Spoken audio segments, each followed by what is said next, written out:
Boa tarde, bem-vindas e bem-vindos e bem-vindos. E primeiro, obrigada às convidadas por terem tido a gentileza de dispensarem o vosso tempo para estar aqui um bocadinho. Hoje a conversa é Cuidando de quem cuida, os invisíveis.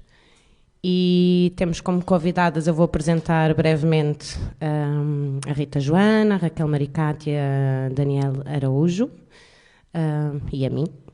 E depois vamos conversar um pouquinho. Quem quiser juntar-se à conversa é muito, muito, muito, muito bem-vindo. É só chegarem aqui, sentarem-se, conversarem connosco, está bem? Ora, a Rita Joana é cuidadora informal dos pais, de ambos os pais há mais de 2 décadas, e por esse motivo tem um percurso profissional diversificado, com vários interregnos. Assim, é uma criativa dedicada à escrita e à música, tendo o seu último projeto sido dedicado à época de ouro do cinema mexicano, El Cine. Foi professora de música no primeiro ciclo durante 5 anos, faz parte de várias lutas sociais, como a defesa dos direitos sociais dos deficientes das Forças Armadas e dos cuidadores informais, sendo autora do mini documentário de 5 episódios intitulado O Respeitinho é Muito Lindo. Daniela Araújo é doutora em Ciência Política pela Universidade Estadual de Campinas, São Paulo.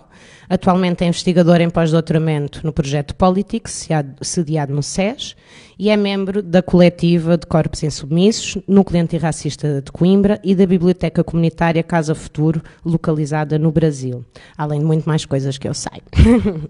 A Raquel Maricato é nascida e criada em Coimbra, mãe de 2 filhos, empenhada em construir pontes entre crianças, famílias e comunidade, desenvolve a sua profissão de educadora de infância com a equipe do Jardim de Infância dos Serviços de Ação Social da Universidade de Coimbra. É formadora da Associação de Profissionais de Educação de Infância e tem vindo a colaborar com investigadores do Centro de Ecologia Funcional, Centro de Estudos Sociais e o Centro de Neurociências e Biologia Celular da Universidade de Coimbra em projetos no âmbito da sustentabilidade, saúde e educação, na perspectiva do direito das crianças à participação, que nos falta muito. Eu chamo-me Linda Cerdeira, sou investigadora do Centro de Estudos Sociais da Universidade de Coimbra, mãe de 2 crianças e mais coisas afins que me ocupam o tempo, além do que as horas do dia nos permite. Mais uma vez, bem-vindas, obrigada. Avisar quem está a ouvir-nos pelo Facebook que se quiserem participar, colocar questões, que podem fazê-lo. Existe alguém que não eu, que estará a vê-las, mas que me avisa, está bem? Então toda a gente se junta, presencialmente e online. Eu tenho assim uma pergunta para vos lançar ao início, tá? Mas antes disso queria-vos perguntar se estão bem. Sim, mais ou menos, bem. Às vezes não, tipo chateadas com a vida. Acho que também se a gente de vez em quando, se for preciso, podem falar palavrões, acho que ninguém leva a mal. Às vezes faz parte de um lugar de cuidados a gente botar para fora. E então eu lançava-vos assim, como ponto de partida, se acham que, né, nesta, a gente chama-lhe sociedade contemporânea, não sei bem se ela é assim tão contemporânea ou não, mas pronto, se nos temos cuidado de nós, das pessoas ao nosso redor, e se sim, como? Né? Como é que vocês acham que nos temos cuidado? E que nos temos cuidado? E se não, quais os aspectos que vocês acham que mais denunciam e que anunciam essas negligências e essas agressões em relação ao nosso cuidado? E como sou do contra, vou girar o microfone aqui para a minha direita. Então, muito obrigada. Obrigada pelo convite. Primeiro que me deixou realmente inquieta, literalmente, a chamada, né? Enfim. E, ao mesmo tempo, com essa vontade de partilhar um pouco, quando eu olhei, né? E foi uma palavra que eu acho que teve muito intensamente nas cabeças de muitas pessoas ao longo do confinamento, em 2020 e 2021, cuidado, quem cuida, cuidado, quem cuida. Cuidado com Covid, enfim. Então, eu não tenho condição de falar mais alto, minha voz é assim. Desculpa.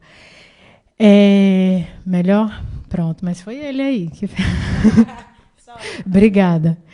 Pronto, então, começando, a primeira pergunta que me deixou inquieta foi cuidados invisíveis. E eu pergunto, invisíveis para quem? Né? E fiquei me perguntando por que não invisibilizados, já que se trata de um processo, né? De um processo que torna invisíveis determinados grupos e pessoas. E quem são esses invisibilizados? Né? Primeira pergunta, e eu acho que as tuas perguntas me levam, Linda, a também perguntar, quando você fala, né, nós temos uns cuidado, e também me pergunto quem é o nós. Né? Esse nós é muita gente. Então, quando eu penso nas relações de cuidado, necessariamente eu me reporto a divisões baseadas em gênero, raça, classe. Para mim não há como dissociar, e por isso para mim é muito difícil falar um nós abstrato. Né? Então, por isso também, nesse sentido, trazendo um pouco das experiências que eu tenho vivido em Coimbra, e também por ser filha de empregada doméstica no Brasil, obviamente, eu vou falar de um lugar de mulheres que cuidam, e mulheres negras que sempre cuidaram. E sem romantização, por necessidade financeira. Acho que isso é muito importante colocar, porque, de certa forma, há, em alguns discursos, uma romantização dessa pessoa cuidadora, geralmente mulher. Aqui também, né, em Portugal, majoritariamente, as mulheres que estão no serviço de limpeza são mulheres racializadas, né, negras, imigrantes, como a gente queira, mas não são as mulheres, né, nessa categoria abstrata geral. Então, eu acho que é importante primeiro pontuar isso, e depois pontuar uma realidade muito cruel, né, que o confinamento e a pandemia aguçou, que é a precarização e a vulnerabilização em maior escala dessas cuidadoras. Né? Essas pessoas não pararam de trabalhar, diferentemente de nós, algumas e alguns de nós, tivemos o privilégio de poder estar em casa em confinamento, com toda a loucura que foi, e também sem romantização do confinamento, mas dizer que algumas pessoas não puderam usufruir disso. E acho que é super simbólico dizer que a primeira mulher vítima de Covid no Brasil foi uma empregada doméstica negra. Né? E ela pegou Covid da sua patroa branca. Então, acho que essas coisas são importantes pontuar, porque elas simbolizam que os movimentos, né, vêm chamando a atenção, que é de como opressões de raça, principalmente no meu caso, que é o que eu tenho interesse, elas imprimem uma dinâmica, inclusive, nas relações de cuidado. Então, eu acho que, nesse sentido, falar de cuidado, e se a gente tem esse cuidado, primeiro é pensar quem, né? Quem são, quem cuida e quem é cuidada, né? Quem pode ser cuidada, quem tem direito a ser cuidada. E aí, pensando no quem pode ser cuidada, né? Eu acho que eu vi lá, né? Fiz a tarefa de casa, fui ver todo o site, super lindo, inclusive, super parabéns, tá um site muito, muito bonito. E aí eu estava vendo a chamada, enfim, da linha de fuga e do tema dessa edição, e eu fiquei pensando, né, além da feminização do cuidado, há uma racialização do cuidado. E isso está posto, né, é inegável. A gente olha para o serviço de limpeza e tem cor, sim, né, e tem nacionalidade. Então, essas mulheres que cuidam, elas sustentam a base, né, o ordenamento social das relações, para que as relações e as famílias perfeitas, heteropatriarcais, continuem funcionando. Então, acho que o papel dessas mulheres negras, e aqui, no caso, algumas migrantes, mas nem todas, algumas, inclusive, já são portuguesas, apesar da gente insistir nessa categoria migrante, é de manutenção de uma ordem. Isso é muito injusto, né, porque enquanto elas estão cuidando para que as famílias patriarcais brancas continuem se reproduzindo e funcionando, né? As famílias delas estão sendo cuidadas por quem? Né? E aí, quando eu penso, me leva a outro lugar, que é o discurso da família desestruturada. Tanto aqui, como no Brasil, como em outros espaços, há, né, muito forte, principalmente do serviço de assistência social, das educadoras, né, da educação em sentido geral, dos políticos, de reproduzir o imaginário de que essas mulheres não dão conta das suas famílias. E aqui há muitas problemas, né? O primeiro problema para mim é o que é uma família dita normal, né? Eu acho que aqui está muito informado por padrões heteronormativos, é um primeiro ponto. E o segundo ponto é, obviamente, são mulheres que, se a gente olha dados de Portugal, essas mulheres trabalham 6 a 7 dias por semana, ou seja, elas trabalham quase todos os dias da semana, ou se não todos os dias. E digo isso por experiência própria, que depois eu posso falar do grupo de mulheres com as quais eu tenho trabalhado, mas que é uma realidade para a qual que é incômoda, obviamente, é incômoda para quem está no lugar de privilégio e poder, mas aqui é real, né? Então, para mim, todas as perguntas que você faz muito sentido, porque também a gente refletiu muito sobre isso, principalmente pensando que o confinamento agudizou muitos processos de opressão e desigualdade, né? Então, vou parar por aqui, né, para as outras colegas, senão eu me empolgo, então vou ficar por aqui. Obrigada. Para já.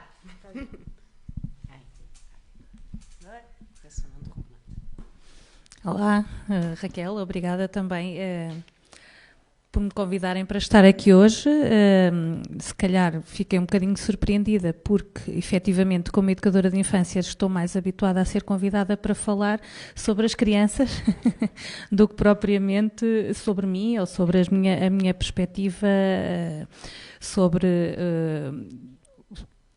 o meu ponto de vista, não é? E, efetivamente, como a Daniela disse, este aqui, o nós, quando a Linda pergunta se nos temos cuidado, o nós, para mim, são inevitavelmente crianças e famílias. Nós, quando acolhemos as crianças, acolhemos as suas famílias, não há como separar, não é?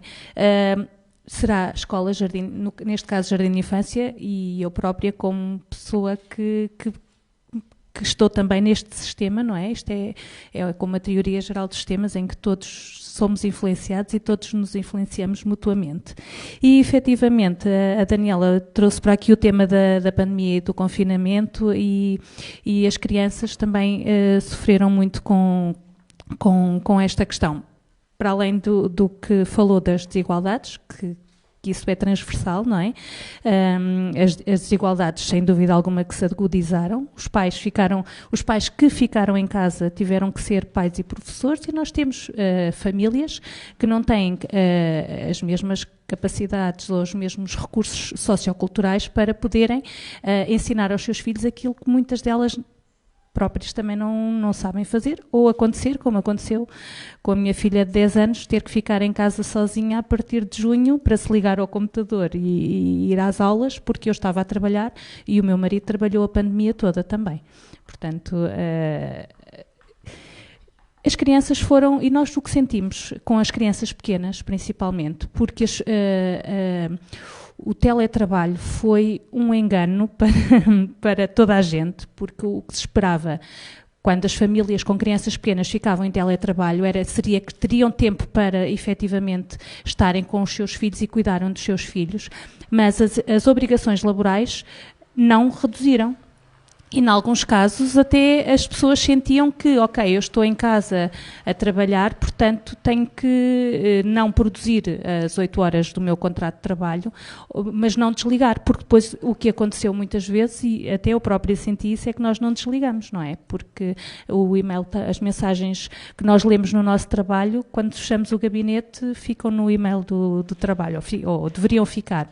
E quando estamos em casa, continuam as mensagens no e-mail, continuam as mensagens no WhatsApp, e no fundo nós não desligamos. E as crianças, o que acontece é que ficaram em autogestão muitas vezes, não é? Porque os pais, mães, cuidadores estavam em casa, mas estavam a trabalhar, e era-lhes exigido serem igualmente produtivos quando tinham que ser igualmente produtivos no seu trabalho e em simultâneo no cuidado com os seus filhos, não é? E isso é impossível, porque nós em casa somos pais, não somos professores, em casa somos, a nossa profissão não somos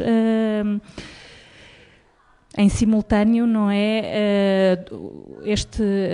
Duas pessoas ao mesmo tempo. E efetivamente, nós notamos que as crianças sofreram muito com a pandemia, sofreram muito pelo confinamento, pelas relações que não puderam estabelecer, pelo mundo que não puderam conhecer, e depois, de repente, deixamos de estar confinados e volta tudo ao normal, como se o normal como se tivesse havido alguma coisa normal neste processo, não é? Voltamos às escolas, os meninos que estavam no primeiro ano vão para o segundo ano, os que estavam em casa vão para o jardim de infância ou vão para a creche, como se tudo o que aconteceu antes, nos tempos que estivessem em casa, fosse o habitual. E as crianças vão para uma escola depois de 2 anos de contactos extremamente reduzidos, de máscaras que dificultam a aquisição da linguagem, por exemplo, que dificultam a percepção das expressões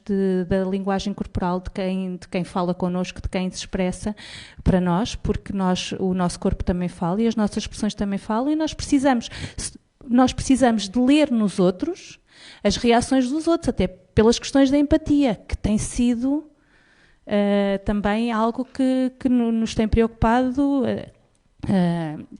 as questões da empatia até. E as famílias voltam ao trabalho a ter que deixar, no início, crianças à porta de uma escola que algumas nem entraram na escola. As famílias deixam crianças à porta de uma escola que não conhecem, com pessoas que não conhecem, como se isto fosse normal. E isto não pode ser normal. E nós, quando queremos acolher crianças e quando queremos acolher famílias, acolher não é depositar crianças, recolher crianças, nem recolher famílias, é acolher. E para acolher tem que haver relação. E para haver relação, nós temos que entrar no espaço do outro e temos que entrar na vida do outro e entrar no coração do outro, não é? Portanto, neste aspecto, cuidámos-nos muito pouco. Cuidámos muito pouco das nossas crianças, cuidámos muito pouco das nossas famílias. Como digo, o meu marido trabalhou, agora já estou a falar eu, Raquel, não é? O meu marido trabalhou a pandemia toda, nós para podermos salvaguardar, principalmente antes de haver as vacinas, para quem acredita nas vacinas, não é? Para podermos salvaguardar a nossa saúde e eventualmente a dos avós, porque foram o meu suporte, não é? Quando estava sozinha, e são muitas vezes, porque muitas vezes estou sozinha com os meus filhotes, o meu marido esteve 69 dias sem vir a casa. 69 dias sem estar com o filho de 3 anos, 69 dias sem estar com a filha de 9 anos. Portanto, não cuidámos das crianças, não cuidámos das famílias, cuidámos de não propagar o vírus, mas faltou todo o resto. E se o meu marido está 69 dias sem vir a casa, eu estou 69 dias, 24 horas por dia, a cuidar de tudo, não é? A cuidar, quem diz eu, diz outros profissionais. Eu tenho amigos que eram médicos que mandaram as filhas para casa de familiares porque estavam no pico da pandemia e para salvaguardarem a saúde mandaram os filhos para fora, não é? Portanto, a nossa urgência aqui era travar um bicho e deixámos ter uma pandemia Covid para ter uma pandemia de pessoas pouco cuidadas, não é? Crianças, adultos e escolas, porque as escolas são feitas de relações. Os jardins de infância e as outras escolas, ou se não são, deviam ser, não é? Feitas de relações. E as escolas passaram a ser um edifício de, eventualmente, alguma transmissão. Deixaram de ser um edifício, passaram a ser online, não é? Quer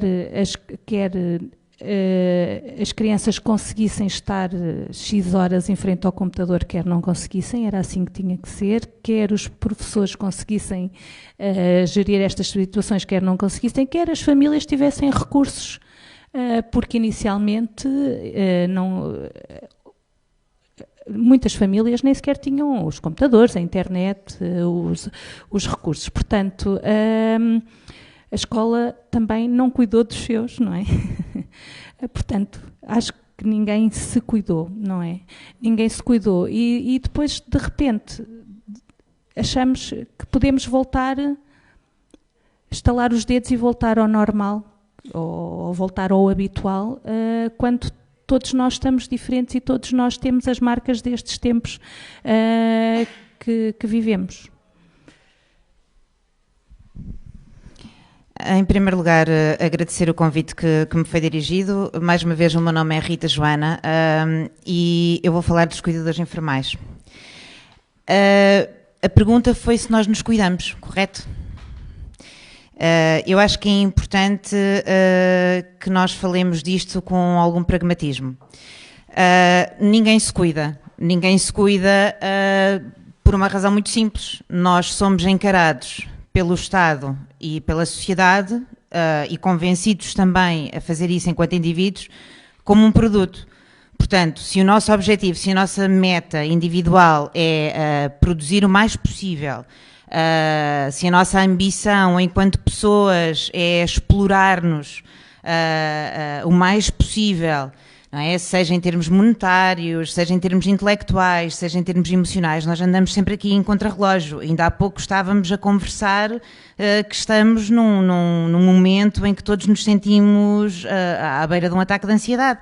Esta é uma realidade que me parece que está agudizada depois do Covid, mas que já vem muito antes do Covid. Portanto, o que se passa é que vivemos em Portugal num Estado democrático, ou supostamente democrático, há 46 anos. Num Estado laico, e agora vou repetir, supostamente laico, há 46 anos. Com saúde gratuita, supostamente gratuita, há 46 anos. Mais coisa, menos coisa, porque o SNS, entretanto, ainda demorou um bocadinho, não é? Com a educação também gratuita, mais coisa, menos coisa também, há 46 anos. E todos nós sabemos que vivemos, nesses 46 anos, a lutar para termos esses direitos. Nunca chegámos à estagnação de os conquistar e estamos, neste momento, a lutar para não os perdermos. Portanto, ponto 1, somos todos encarados como um produto. Ponto 2, estamos convencidos que só nos podemos valorizar se nos encararmos enquanto produto.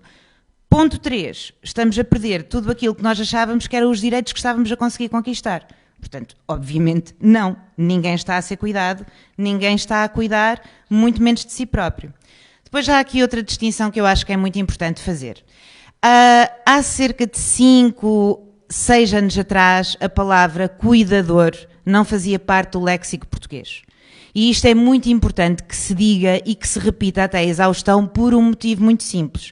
É que a palavra cuidador tem sido utilizada, nomeadamente pela ministra Mendes Godinho e pela secretária de Estado, que agora vai-me falhar o nome, porque eu quando não gosto do percurso das pessoas esqueço-me, a secretária de Estado para a Inclusão, a doutora Ana Sofia Antunes, para dizer que, no fundo, cuidadores informais somos todos. Portanto, pega-se na palavra cuidador, que era aquilo que nós estávamos a falar. Cuidador, naturalmente, é um pai, é um filho, é um tio, podemos ser cuidadores de nós próprios. No entanto, os representantes estatais depois esticam-se, não é? E dizem que cuidadores informais somos nós todos, porque quem tem um filho é cuidador informal. Quem tem um pai é cuidador informal. Portanto, esta comédia já é antiga porque, ao estender os conceitos, podemos acabar por dizer, obviamente, a sociedade portuguesa não está à espera que os governantes se responsabilizem por toda a gente, não é? Com subsídios, com apoio à reforma, com apoio ao emprego. Portanto, vamos lá ver. Um cuidador é uma coisa, um cuidador informal é outra. O cuidador informal é alguém que dá apoio constante, ou seja, permanente ou temporário, a alguém que não tem a possibilidade de cuidar de si próprio.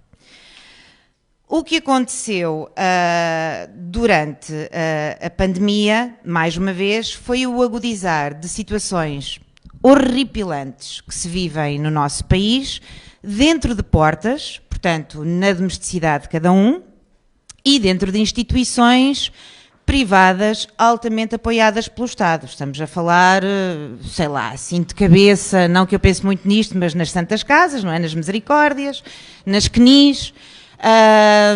Ainda agora tivemos um exemplo paradigmático, não é? Muito bonito, de uma senhora que nos aparece na cama com chagas abertas e cheia de formigas, não é? Uma senhora consciente. Portanto, estamos a falar de uma instituição. Porque é que eu referi há bocado que nós supostamente vivemos num Estado laico? Porque estamos a viver a perpetuação de instituições que dizem que têm a primazia do cuidado em Portugal e que estão todas elas agregadas à Igreja. Portanto, isto continua e continuará com a conivência estatal. O que é que foi feito depois do governo saber exatamente o que é que se estava a passar com 800 mil pessoas, 800 mil cuidadores dentro de casa, completamente abandonados? Portanto, dá-se o Covid, o que aqui foi exposto são coisas, de facto, também escabrosas dentro da nossa sociedade, que é o abandono de determinadas fações sociais e o abandono de determinadas faixas etárias que não foram defendidas nem protegidas.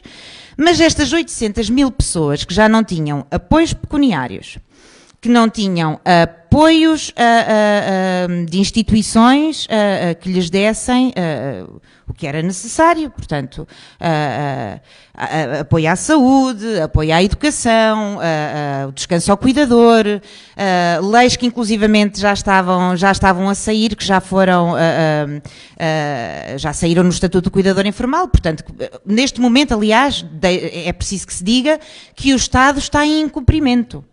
Portanto, há leis que já foram aprovadas na Assembleia da República e há mais de 2 anos e que não foram implementadas. Portanto, o Estado, neste momento, é uma entidade criminosa que não põe em prática aquilo que teria que fazer. Se qualquer um dos cidadãos fizer uma coisa destas, esta altura já teria sido multado diversas vezes e já estaria na cadeia.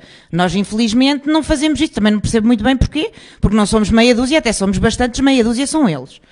Mas o que se passou logo a seguir ao Covid é que eles viram, bem, de facto isto correu muito mal, estas 800 mil pessoas, que se atente que este número não foi inventado por ninguém em Portugal, foi um número que foi foi-nos entregue, digamos assim, por uma organização europeia, portanto foi a Europa que disse que são cerca de 800 mil cuidadores em Portugal, isto pré-Covid. Naturalmente, este número aumentou substancialmente quando nós entramos em pandemia. Apoios, níqueles, zero, nada. Estamos a falar de apoio a pessoas idosas, apoio a pessoas deficientes, apoio a pessoas incapacitadas, apoio a doentes crónicos. Toda a gente sabe que as escolas fecharam. Vamos lá ver. As escolas fecharam, mas não foram as únicas instituições que fecharam. As outras pessoas que ficaram em casa, com filhos com deficiências profundas, com pais que estavam em centros de dia sem acompanhamento, essas pessoas fizeram o quê? Fizeram o que puderam. Entraram em ruptura psicológica, física, emocional. Qual foi a solução que o governo arranjou? Agarraram neles todos, tiraram uma fotografia muito bonita, assinaram um documento extraordinário com a CNI, e o responsável é o Dr. Padre Lino, e com a União das Misericórdias, cujo responsável é o Dr. Manuel Lemos. Portanto, as senhoras ministras, de quem eu já falei, a ministra e a secretária de Estado, juntamente com os representantes estatais, fizeram então um documento também muito lindo, dizendo que iam refazer o acordo que já existia com estas instituições, atribuindo-lhes mais 3,5 milhões de euros para se caminhar para uma comparticipação estatal com estas entidades, mais uma vez, repito, ligadas à Igreja num Estado laico, para caminharmos para uma equidade de comparticipação estatal de 50%. Portanto, aquilo que nós temos visto ao longo dos anos é que há queixas de profissionais de saúde, que há queixas de utentes, há queixas de familiares. Estas coisas chegam à barra dos tribunais, dão em nada. Há reportagens jornalísticas com fotografias, com filmagens, portanto, aquilo que nós vimos daquela senhora com as formigas e com as chagas abertas, podem dizer as vezes que quiserem que era uma exceção. Não é exceção. É a regra. Toda a gente sabe que quando há inspeções, os inspectores avisam antecipadamente as instituições de que essa inspeção vai ser feita. Isto quando há inspeção. Portanto, há todo o tipo de tropelias bem feitas à portuguesa. Continua-se a dizer que não há condições para dar apoio pecuniário aos 800 mil cuidadores informais. Sendo que há outros apoios que são necessários. Eu, por exemplo, não peço apoio pecuniário, mas se eu estou a dar apoio à minha família há 20 anos, o mínimo que o Estado tem a obrigação de fazer, porque lhe estou a poupar muito dinheiro, porque se eu internasse a minha mãe, que tem esquizofrenia paranoide, numa instituição, por cabeça, quanto é que eles teriam que pagar, por exemplo, a uma Santa Casa? Pois é preciso fazer contas. Portanto, eu estou a poupar muito dinheiro ao Estado e aos contribuintes. O mínimo que poderiam fazer, que teriam a obrigação de fazer, é atribuir-me um desconto para que eu, no final da minha vida, tenha uma reforma. É o mínimo. Não estou a pedir apoio pecuniário. Há muitos outros tipos de apoios que estão presentes no Estatuto de Cuidador Informal. Nada disso está em cima da mesa. O doutor Manuel Lemos, que é o representante da União das Misericórdias, foi o primeiro a dizer que, em termos de apoio social, de facto, o Estatuto não seria o mais conveniente para a sociedade portuguesa. Pois, eu não sei se estamos a falar da sociedade portuguesa ou se estamos a falar de instituições privadas que tratam as pessoas, lá está, como uma meta económica. Eu vou já finalizar. E, portanto, de facto, quando nós falamos destas coisas, é mesmo necessário que façamos esta diferenciação.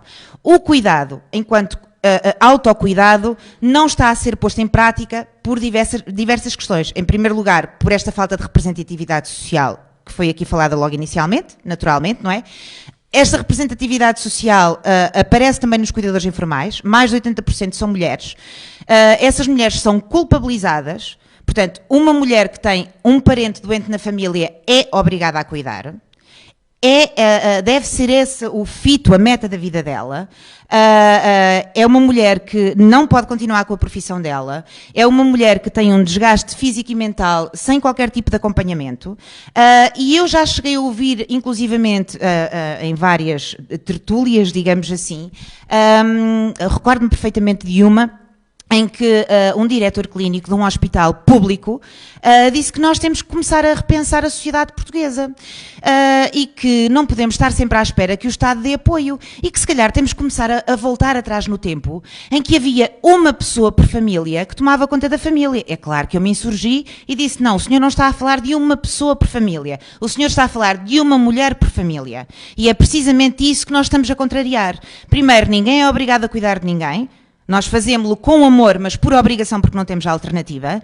E sim, se vivemos num Estado social, que é disso que estamos aqui a falar, isto tem que ser alterado. Portanto, nós estamos neste momento impossibilitados de autocuidado, de cuidar do outro, e num Estado criminoso que continua a subjugar-se a uma situação de crendice, não é? Porque isto já não é fé, de crendice em que as instituições estão na mão de uma empresa cheia de tentáculos agarrada à Igreja. Portanto, está aqui alguma coisa mal, mas a culpa também será dos cidadãos que insistem em não se mexer. Não tarda nada, ninguém se lembra nem das formigas, nem da senhora que lá estava. Pronto. Bem, haja. Eu quero só reforçar o convite para quem está aí fora, quem está na rua, quem está no Facebook, podem participar, tá? Eu fiquei aqui com esse lugar do criminoso, né? Porque ouvir a fala de vocês as três, eu acho que de alguma forma isso se materializa.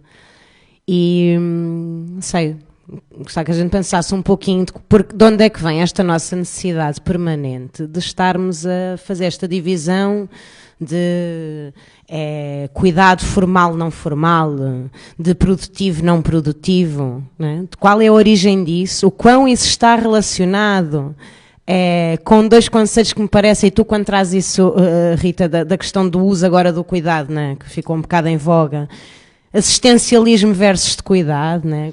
O quanto essa ligação principalmente talvez num contexto europeu, principalmente essa ligação de uma lógica muito judaico-cristã, né, que mantém essas desigualdades, que ela assim é para garantir a manutenção dessas lógicas de desigualdades socioeconómicas, e como é que isso se reflete nas políticas públicas e na ausência de políticas públicas efetivas que se calhar nos garantam tudo isso. E depois eu fiz aqui uma pequena anotação, que vou reproduzir, que é a lógica da merda da produtividade.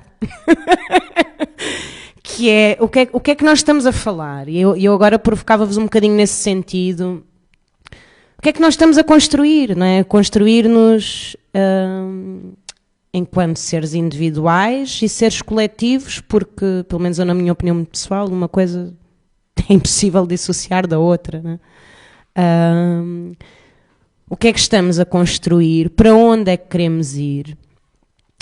E vocês, pessoalmente, né? Agora se calhar até pedia-vos para olharem de forma horizontal o que é que se atravessa, não só nas vossas práticas profissionais, mas muito na vossa vida, ou seja, na vossa vida com vocês mesmas, nas pessoas que se cruzam convosco todos os dias, com as mais variadíssimas funções.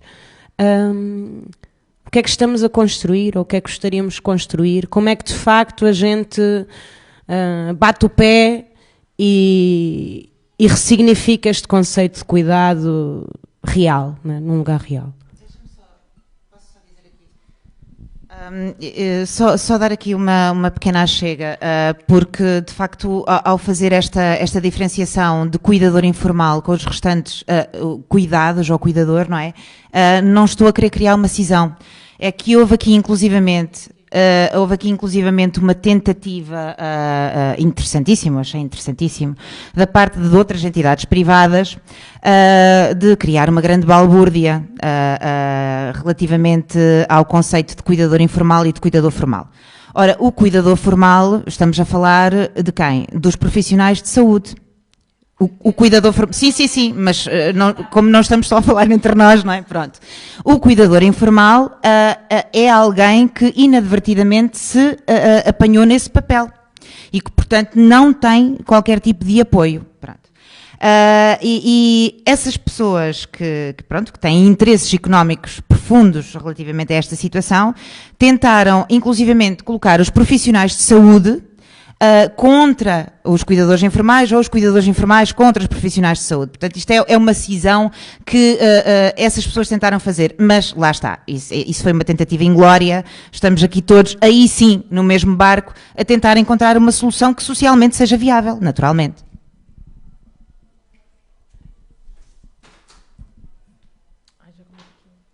Se quiseres passar, isto não tem uma ordem, tá bom. Freestyle.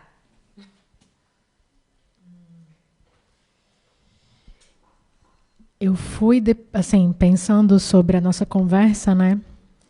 Eu fui dar uma olhadinha, assim. Eu já tinha, inclusive, recomendo, tem um livreto super interessante, produzido por uma jornalista, e acho que o nome do livro se chama Invisíveis, As Invisíveis, alguma coisa que sim, que é sobre o trabalho das mulheres do Serviço de Limpeza de Lisboa. E é interessante porque ela faz um trabalho muito bacana de etnografia, de acompanhar essas mulheres. Então, ela acorda 4, 3 horas da manhã para acompanhar essas mulheres indo para o trabalho. E, ao longo do trajeto, ela conversa com essas mulheres. É um trabalho interessante porque nos ajuda, né, a compreender que dinâmicas são essas que depois constroem imaginários sobre essas mulheres, né? E aí eu vou... só falar de uns números, assim, inclusive esse é de outra pesquisa, não é desse livro, é de uma pesquisa, acho que de 2020, conduzido agora no Record também, mas pronto, sobre mulheres dos serviços de limpeza. E aí alguns dados, né? 24% delas têm doenças cardiovasculares, ou seja, é muita coisa, 24%. 25% são consideradas obesas, e 34 estão como pré-obesas, ou seja, dentro dessas, pensando, né, a questão de saúde mesmo. 1/3 delas fumam um maço de cigarro por dia. 48% não tinham 18 anos quando começaram a trabalhar. 48%. E dessas mulheres, a grande maioria trabalha entre 6 e 7 dias, como eu tinha falado anteriormente. Então, eu acho que, mesmo pensando, né, nessa relação com o Estado, me parece que há a escolha de quem se resolve olhar para ser cuidado e cuidada, né? Há uma escolha, né, em que grupo vai ser cuidado, que grupo merece atenção, enfim. Até pelas condições de trabalho, né, são extremamente insalubres, inclusive. Se você pensa que uma pessoa trabalha 40 horas aqui, 6, 7 dias, quando ela descansa, quando ela cuida dela, né? E pensando sobre quem tem direito ao cuidado, você trouxe um ponto super importante, Linda, que eu acho que essa separação que é histórica e ela é reproduzida, né, nas sociedades modernas entre o trabalho dito manual e para quem é destinado esse trabalho manual, como o trabalho do cuidado, e os trabalhos ditos intelectuais, né? Ou seja, então para mim há também uma cisão muito evidente, principalmente baseada em raça, em quem faz o quê, né? E que valor por isso mesmo é recebido. Então, nessa perspectiva, falar de feminização e racialização do trabalho de cuidado, para mim, necessariamente está informado por um entendimento, né, baseado também na perspectiva, e aí sim, colonial, acerca do trabalho dito produtivo, como você trouxe a questão do produtivismo, e o trabalho manual e, portanto, inferior, né, destinado a pessoas que supostamente não teriam aptidão para desenvolver outros trabalhos. E por que eu estou chamando a atenção sobre esses imaginários, que para mim é sobretudo sobre imaginários? Porque, geralmente, né, as representações que se tem acerca dessas mulheres que são com nível de escolaridade muito baixo, solteiras. Na verdade, nessa pesquisa aqui, a maioria é casada. Aqui é recente, né, o que eu digo em Portugal. Então, eu acho que tem uma construção de estereótipos também em torno de quem cuida, que acho que é importante também trazer à tona. Por exemplo, no grupo de mulheres com o qual eu estou desenvolvendo esse trabalho, uma delas tem ensino superior completo. Né? E ela tentou vários trabalhos e aqui. Pronto, e aí vou falar dos horizontes, né? Afinal, também a luta não é feita só de dor. Então, pensando em horizontes políticos, né, e pensando nessa capacidade que essas mulheres têm de se mobilizar, de se organizar, e aí sim, de autogestionar, né, ninguém bota criança para se autogestionar, mas pensando nas pessoas adultas, essas mulheres têm uma capacidade incrível de construção de rede. Surreal, assim, rapidinho elas convocam 15, 20 e chegam mesmo. Então, há uma potencialidade pouco explorada, e por todo mundo, inclusive pela dita intelectualidade portuguesa também, que sempre olham para essas mulheres como mulheres problema, né, como pessoas problema. Né, a falta, a ausência, né, sempre falta alguma coisa. Então, nesse sentido, a ideia do projeto que se chama, por enquanto é um nome assim, até meio religioso, mas não tem nada de religioso. Se chama Oficinas para o Despertar, que justamente começou durante o confinamento, né, numa perspectiva de problematizar uma lacuna produzida pelo Estado, mas apoiada pela sociedade de um modo geral, que é quem cuida dessas cuidadoras, né? Quem cuida dessas mulheres que estão limpando os banheiros, as casas, lavando roupa, enfim, quem cuida delas? Porque, desde a minha perspectiva, e eu acho que isso é talvez uma lógica transnacional, há uma série de políticas para a criança, por mais defasadas, mas as crianças são sempre ali na agenda dos governos, para adolescentes também, e obviamente com várias questões, limitações, mas há, né, uma construção de políticas para esse público, para os idosos também, principalmente aqui na Europa, né, no Brasil e nos países da América Latina menos, mas na Europa há uma preocupação, com todas as limitações dessa preocupação com o perfil das pessoas idosas, e a gente tem uma lacuna que é aí dessas pessoas entre 30 e 50, né? E principalmente, e aí de novo o recorte de raça, classe e gênero, né, que são essas mulheres negras pobres. Então, quem cuida dessas mulheres? Que políticas públicas há para elas? Né? Então, pensando nisso, né, comecei um pouco a cogitar a possibilidade de trabalho com essas mulheres do serviço de limpeza aqui em Coimbra, e a gente deu início. E foi um trabalho que me mostrou justamente, até para mim, porque eu acho que é tão introjetado esse imaginário da ausência e da falta desses grupos, que eu realmente foi assim um grande banho e repensar e para que eu estava fazendo aquilo, porque eu acho que também há um entendimento, quando a gente fala dessas mulheres, de uma perspectiva demasiado paternalista, né? E patriarcal também nessa relação com elas, nessa perspectiva do cuidado, né? Oferecer alguma coisa. Pelo contrário, elas me ofereceram muita coisa. Né? Então, eu acho que, pensando em horizontes, eu acho que a mobilização dessas mulheres, a canalização das potencialidades que ela tem, porque elas são chefes, elas são gestoras, elas são articuladoras, elas são mobilizadoras. Então, explorar essas potencialidades de uma maneira que também seja confortável para elas, obviamente, né, porque acho que se trata também disso, é um caminho para muitas e muitas questões que talvez a gente pudesse pensar com mais seriedade. Assim. Então, pensando em horizonte, eu acho que o horizonte é deixar de ver pessoas como problema, e, no caso, essas pessoas em específica, e pensar numa autogestão, em autonomia política mesmo. Nunca, obviamente, isso não implica desresponsabilizar o Estado, não é disso que eu estou falando, mas eu estou falando que é preciso também construir os nossos caminhos, né? Não esperar mais, enfim, à medida que, simultaneamente, a gente pode exigir, se mobilizar politicamente, mas não se deixar, né, abater pelo imobilismo do Estado. Então, o horizonte político, para mim, é sobre isso.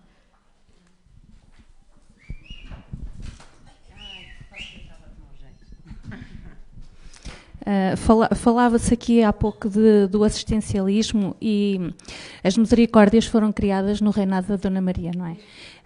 Já lá vai há algum tempo. E aqui, em Portugal, nós criamos a educação pré-escolar, não é? Porque precisávamos, quando temos as famílias a trabalhar, precisamos de alguém que cuide das crianças, e criamos a educação pré-escolar, e dizemos que a educação pré-escolar tem uma função educativa em detrimento de uma função de guarda, que seria o início, não é, da questão quando foram criadas. Acontece que nós temos a primeira vez, as primeiras orientações curriculares que saem para a educação pré-escolar. Portanto, quando se pensa na educação pré-escolar como, efetivamente, uma componente educativa e não uma componente de função de guarda, de assistencialismo, estamos a falar em 1997. Portanto, eu já andava no ensino superior. Não sou assim tão velha, pronto, já. Portanto, quando se operacionaliza, quando se legisla esta questão da componente educativa da educação pré-escolar. Mas depois, estamos em 2022 e o que nós ouvimos nos estudos e nas notícias até há bem pouco tempo é que as crianças em creche e jardim de infância passam 10 horas diárias na instituição.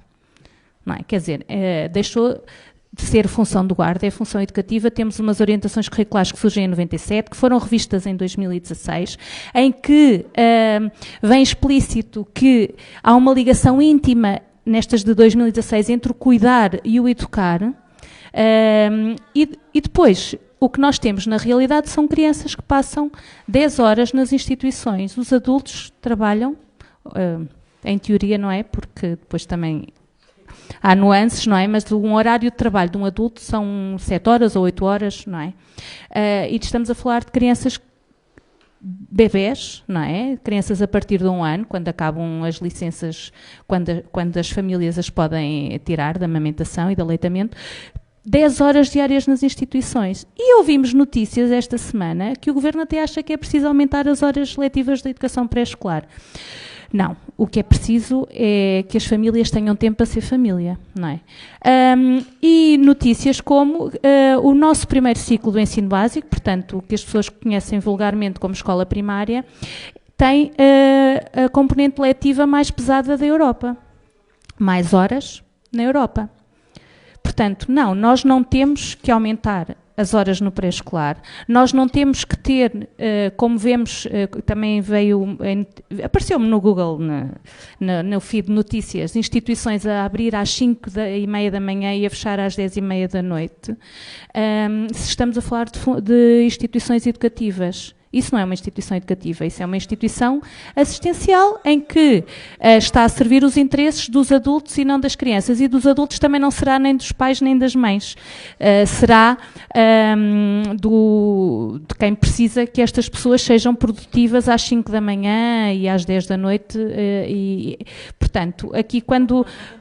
Exato. Quando a Linda fala como é que nós podemos construir e ressignificar este cuidado, há um reset que tem que ser feito, porque o Peter Moss é um investigador de inglês, fala muito das questões da educação e do neoliberalismo na educação, que se relacionam com aquilo que a Rita estava a dizer da questão de que nós temos que ser produtivos, ou da sociedade, no geral, achar que a produtividade é que é o parâmetro, digamos assim. Nós temos rankings para tudo e mais alguma coisa, então nas escolas também, não é?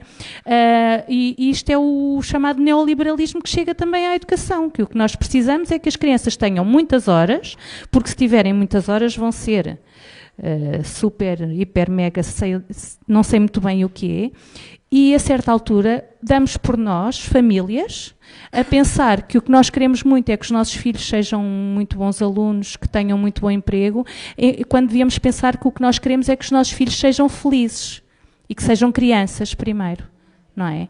E estamos a pensar que temos que trabalhar não sei quantas horas porque temos contas para pagar, temos todos os encargos, quando o que a sociedade devia pensar é: há coisas que o dinheiro não compra, e a nossa saúde, como disse a Rita, o bem-estar das nossas crianças, o bem-estar de uma sociedade que se cuida e que se interajuda, não é compatível com o trabalhar 24/24. Eu sofro isto em casa. O meu marido vem a casa aos fins de semana, o meu marido está em Lisboa a morar, vem a casa ao fim de semana e o telefone toca 30.000 vezes. Eu tenho o neoliberalismo na minha casa. Tenho o neoliberalismo na minha casa. E o telefone está sempre a tocar e a certa altura os filhos pedem: brincas um bocadinho comigo?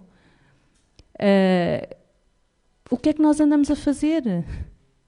O que é que nós andamos a fazer? E como é que nós fazemos um reset? Se nem a pandemia.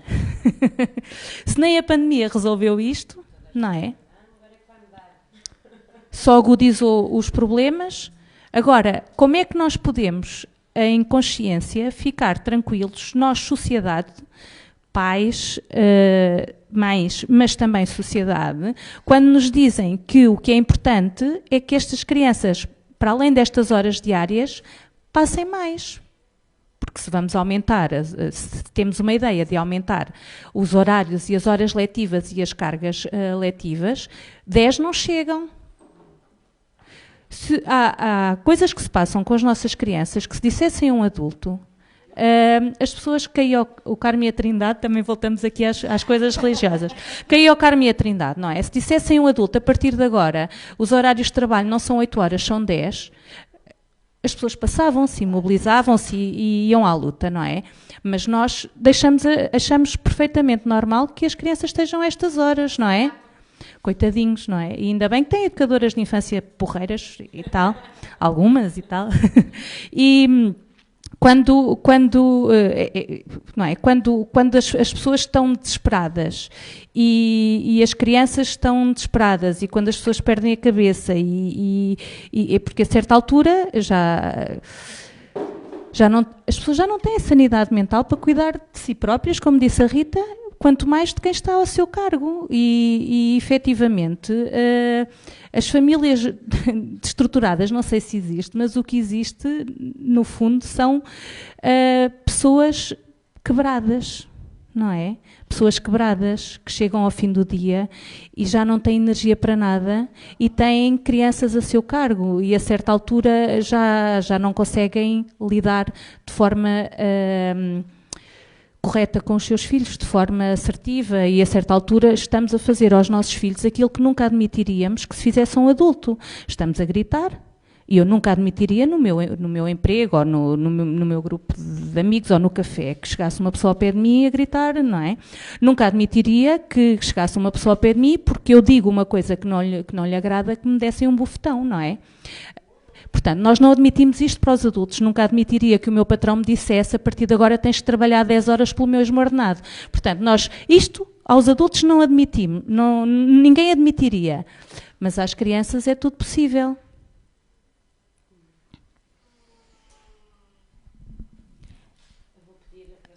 Eu sei quanto tempo, Eu não sei quanto tempo extra me dão aí fora. Eu ia pedir a Rita falar e depois eu vou, enquanto ninguém nos... Podemos depois fazer assim uma mini ronda rapidinha? Ocupar mais 15 minutinhos, vá. Pode ser? Bem, haja. Bem, eu acho que... Eu gostava de dizer aqui uma coisa que eu tenho a certeza que quase todos se reconhecem nesta frase, mas eu na realidade estou cansada de estar cansada e que não me reconheçam o direito de estar cansada. Ou seja, eu não só vivo a batalha de ter que cumprir com todas as obrigações que não fui eu que criei, não é? Há uma panóplia de obrigações que me surgem constantemente, que me caíram no regaço, que foram criadas por um esquema social que não é o meu, por doenças de pessoas que eu amo profundamente, mas que a sociedade também não dá resposta, que me adoece de uma forma constante, e eu estou a pessoalizar para partir do indivíduo para o geral. Se eu fico mais histriónica, sou imediatamente acusada de não saber ter postura. Se eu peço ajuda a um psiquiatra, isso significa, depois eu logo vi, que esta cachopa, da maneira como falava e como se comportava, que o Tico e o Teco não batiam. Portanto, eu estou cansada de estar cansada e de não ter legitimidade de dizer que estou cansada. Portanto, eu tenho toda a legitimidade de estar em mau estado, porque eu tenho sido tratada, eu e 800 mil pessoas, e para além das 800 mil pessoas que estamos a falar de cuidadores informais, todas as outras de que estamos aqui a fazer referência, de me sentir estourada, não é? E às vezes lidar com os outros fazendo essa demonstração, porque sou tratada como um trapo. Portanto, eu acho que temos que começar por assumir isto. Em primeiro lugar, claro, perceber que esta coisa da pandemia está a ser utilizada para ainda nos sugar mais. Hoje saiu uma notícia no Jornal de Notícias, cujo título é: cada utente de cuidados continuados dá prejuízo até 568 euros por mês. Disseste que se podiam dizer asneiras. Vão para a puta que os pariu. Então, mas estão a brincar connosco. Não há cuidados continuados, não há camas, não há resposta social. Todos nós fazemos descontos cada vez maiores. Trabalhamos cada vez mais horas. As empresas não são nossas. Os governantes dão dinheiro a empresas privadas que, lá está, que destratam os nossos. Temos isto tudo chapado na cara. E se ficamos doentes, ainda se queixam, porque a saúde dá prejuízo. Primeiro, não há negócio de saúde em Portugal, há negócio de doença. E depois, agora vêm-nos com este esquema, não é? E depois vêm-nos com o esquema da inflação. Atenção, meus amigos, vocês ponham umas rodas nos pés, comecem a trabalhar o dobro, o triplo, porque olhem, a eletricidade vai aumentar, o gás vai aumentar, a alimentação vai aumentar, o desemprego vai aumentar. Nós que estamos todos em mau estado, em pior estado ficamos. Portanto, para mim é notório que este reset de que estávamos aqui a falar é essencial. Agora, tentar fazer aqui uma pausa e respirar, que é difícil no meio desta conversa, porque de facto todas nós estamos aqui dentro, não é? Estamos dentro do olho do furacão. E perdoem, mas quando falamos de cuidadores informais, de facto estamos a falar de décadas de incúria. Então não estamos a falar de quê? Quando falo de crime é mesmo crime. Eu considero que isto é um crime estatal, que deveria ser levado inclusivamente a outras instâncias. Não compreendo de facto porque é que isto não se faz. Há tortura que é aprovada em determinadas instituições. Há leis que estão já aprovadas e que não são cumpridas na Assembleia da República. Portanto, leis que não são implementadas. Portanto, estamos a falar de crime. Seja como for, para dar um pequeno exemplo, porque as pessoas têm que funcionar por exemplos, eu vou tentar ser breve. Não vai ser fácil, mas vou tentar. Nós ainda no outro dia, e isto é recorrente, tivemos no Facebook uma mãe que foi cuidadora durante mais de uma década de um filho com uma deficiência profunda, com alimentação parentérica, portanto é alimentação feita com tubos, sempre sem apoio, que é aquilo que nós vivemos na sociedade portuguesa, e o filho morreu. Estamos a falar de uma mãe solteira. Para o caso, muitas das vezes não é necessário, porque mesmo que estejam os dois a trabalhar, é sempre uma desgraça. Esta mãe solteira não esteve a trabalhar, tinha 100 e poucos euros de apoio, que é o que o Estado atribui nesta situação específica. O filho morreu. O filho morreu, teve que fazer um peditório no Facebook para poder enterrar o filho. Eu não sei em que país é que as pessoas acham que vivem. Mas se acham que não vivem num país de terceiro mundo, porque aqui na Europa tem-se muito orgulho, não é? De fazer parte, sei lá, de uma elite. Eu acho uma elite de gente parva. Se vir uma mãe numa situação destas, sem vida própria, sem tempo para cuidar do filho, sem possibilidades pecuniárias para cuidar do filho, sem tempo para autocuidado, e chega ao final, não tem profissão, não tem dinheiro para pagar a renda e não tem dinheiro para enterrar o filho. Eu não sei o que é que as pessoas acham que isto é. Agora, para mim também há aqui uma coisa muito importante. Eu, para além de estar cansada, estou cansada de não poder verbalizar uma coisa que é muito importante a nível social e que eu acho que tem mesmo que ser alterada. Eu estou farta de, como mulher, ser responsabilizada a nível familiar e a nível social por uma data de tarefas que deveriam ser tarefas divididas, responsabilizada e culpabilizada. Eu já cheguei a um ponto em que, independentemente do meu grau de raiva com o patriarcado, em que já não posso sequer ver um homem da minha geração, e constato que as gerações mais jovens estão iguais, a tentar lavar um chão com uma esfregona. Porque a primeira coisa que me dá vontade de fazer, eu estou a generalizar, não se enervem, mas eu estou a generalizar e sei que isto é 80% para cima. Apetece-me agarrar na esfregona e lavar a cara ao moço, não é? Portanto, o que aqui se passa também é que há uma sobrecarga notória da responsabilização da mulher, com a família, com as responsabilidades domésticas, com a organização, e isto fez com que nós, de repente, não tivéssemos tempo para respirar, porque nós temos que cuidar do corpo, temos que cuidar dos filhos, temos que cuidar do marido, temos que cuidar da casa, isto não pode continuar assim. Se nós queremos fazer este reset, nós temos que caminhar para a equidade. E a equidade não pode continuar a ser falar da mulher.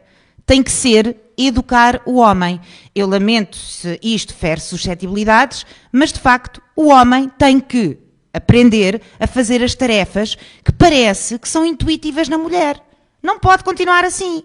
Nós não somos cães, não temos imprintings no ADN. O que vem a ser isto? Se eu consigo fazer estas coisas todas, qualquer pessoa do género masculino tem as mesmas capacidades, vai ter que aprender. Este reset também tem que partir desta equidade.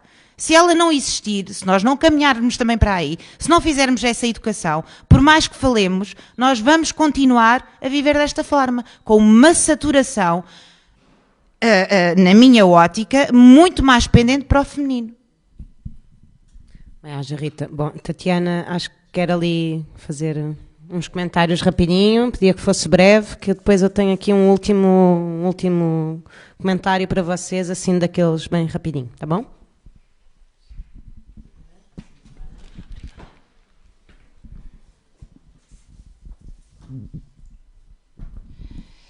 Bom, o meu comentário, olá.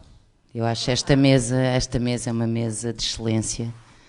É, desde logo uma mesa com rosto feminino, uma mesa que me é muito querida, muito próxima, e de facto eu conheço cada uma de vocês e as vossas histórias quase em detalhe, e estou muito sensibilizada, e eu acho que o meu comentário que vim aqui escrever na mesa para não me esquecer, para ficar registado, se relaciona muito com aquilo que a Rita Joana acabou de colocar para debate, e tem a ver com aquilo que, não na investigação, mas que às vezes chamamos de um abalo sistémico sísmico, não é? Parece que esta pandemia veio trazer aqui um sismo que coloca no centro do debate o cuidado. A palavra cuidado nunca foi, aliás, foi eleita a palavra do ano, já não me lembro por quem, do ano que foi 2, do ano que se prolonga desde o início de 2020, mas esse abanão sísmico colocou o cuidado no centro do debate, mas de facto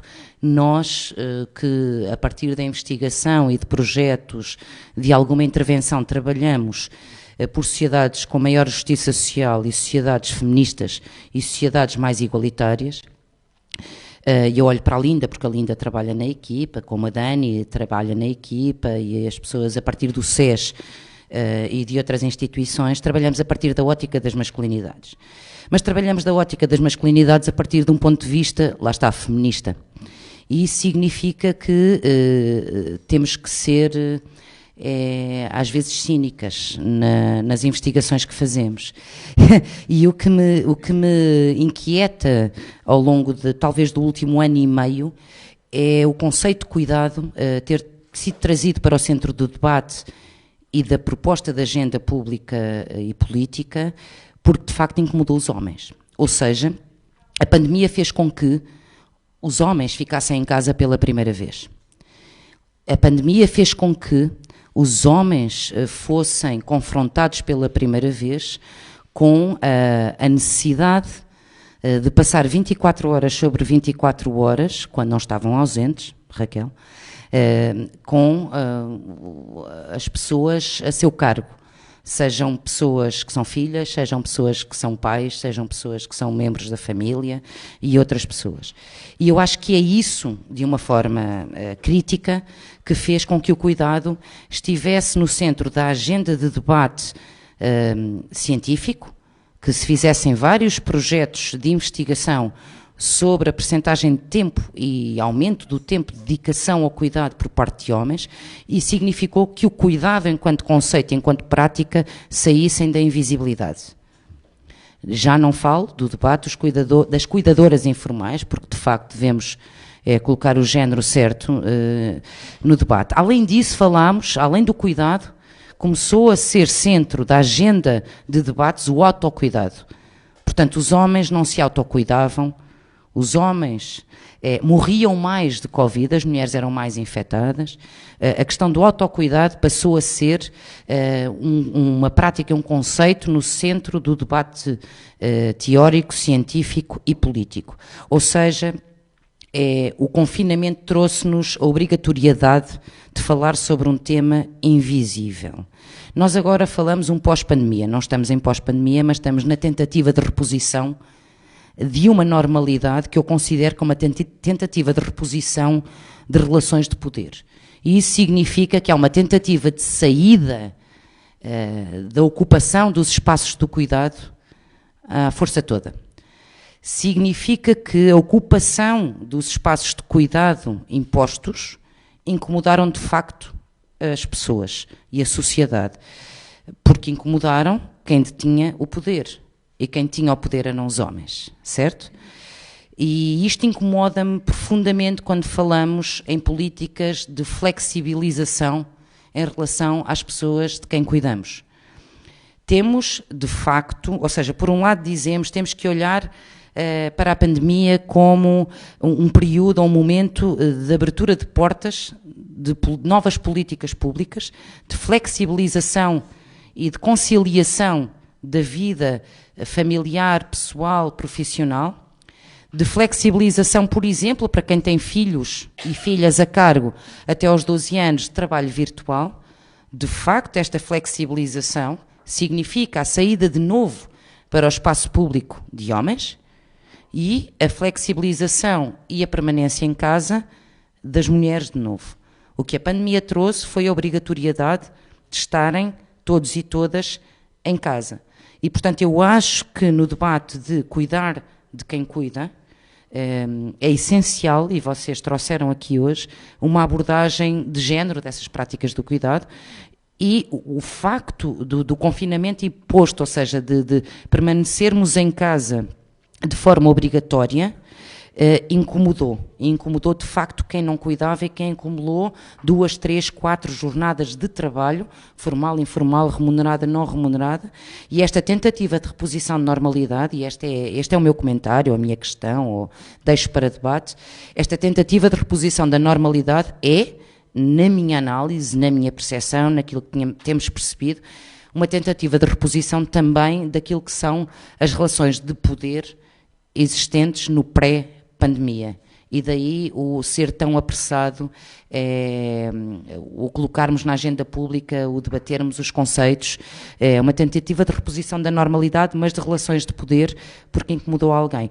E nós que trabalhamos a partir da ótica das masculinidades devemos ser absolutamente críticas em relação a isso, porque se foi uma porta aberta para outro tipo de práticas, não se podem fechar para o bem-estar de alguns em detrimento daquilo que foi o pifanço das outras.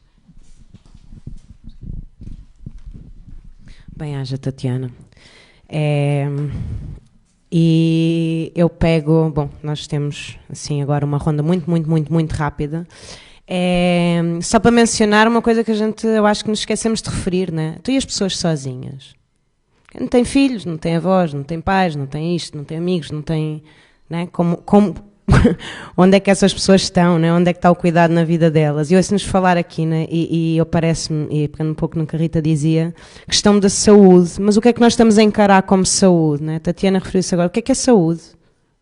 Porque estamos a falar num lugar emergencial, né? Quando as pessoas já estão adoecidas, seja fisicamente, seja emocionalmente, se é que é possível separar isso, no meu entendimento não, e onde é que está esse lugar de prevenção? E nisso, eu acho que uma coisa que foi aqui bastante presente é o tempo. A gente repetiu a palavra tempo, né? Falta de tempo. O que é que a gente está a fazer com o tempo? Com o tempo que temos que terminar agora, por exemplo, vou só assim passar rapidinho. E uma coisa que eu deixo porque falámos aqui de forma um pouco, às vezes arriscando ser monolíticas, né? Será que soluções únicas, né? Isto pensando até do ponto de vista das políticas públicas, elas são suficientes e válidas para vidas e pessoas que têm situações tão diversas?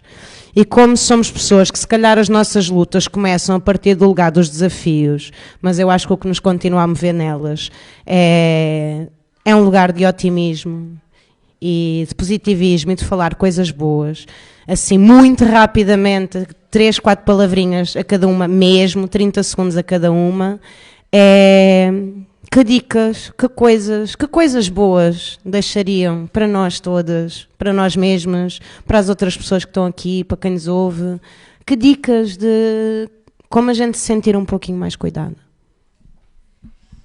Tá, é isso, valendo! Não, tá.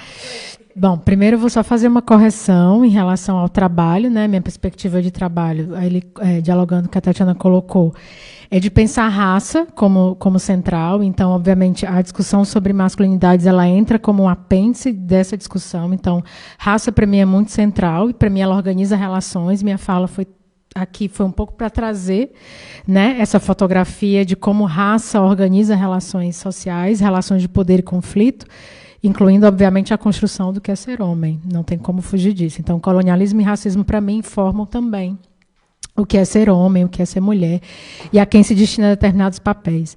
Então, feita essa correção, eu acho que tem aqui um ponto muito assim, para pensar, é que eu acho que a era das grandes evoluções se foi. Ou a gente acredita que o trabalho é de formiguinha, e aí cada um vai fazer o seu pedacinho dentro do que é possível, ou a gente vai morrer na frustração, né? Então, tenho acreditado cada vez mais no trabalho micro, nas micro-revoluções, nas faíscas, como diz Ana Flauzina, uma grande investigadora negra brasileira. Então, acho que provocar faíscas disruptivas, por pequenas que sejam, no nosso entorno, no nosso trabalho, eu acho que isso é que é potente, e acho que isso é que eu vejo como horizonte possível de luta, né? Então, muito obrigada, agradeço, enfim, a dica. Provocar as nossas faíscas cotidianas, né? Eu acho que estamos aí pensando no que é possível fazer, né? Dentro das nossas condições. Então, obrigada, viu? Qual a dica? É engraçado porque quando estava a Daniela a falar, eu estava aqui a escrever a questão de lutar sempre, na nossa perspectiva de educadores com o trabalho com as crianças, nas questões de empatia, não é? nos conseguirmos colocar no lugar do outro.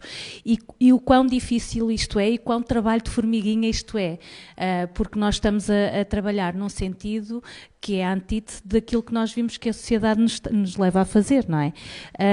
Portanto, é este trabalho de formiguinha que, na nossa perspectiva, é muito importante, as questões da empatia, de nos colocarmos no lugar do outro. Se nós conseguimos fazer isto desde a infância, acreditamos que este reset possa vir a acontecer, ainda que seja gradual, não seja de um momento para o outro. E depois também esta questão é um trabalho de formiguinha, nós não estamos sozinhos, eu tenho uma equipa maravilhosa com quem trabalho, que nos apoiamos e são o meu suporte, e eu acredito também sou o suporte deles, do Nuno, das Joanas e da Odete, e depois o focarmos na perspectiva e isto se calhar era uma dica para os pais, focarmos mais nos nossos filhos e menos no que a sociedade pretende para os nossos filhos.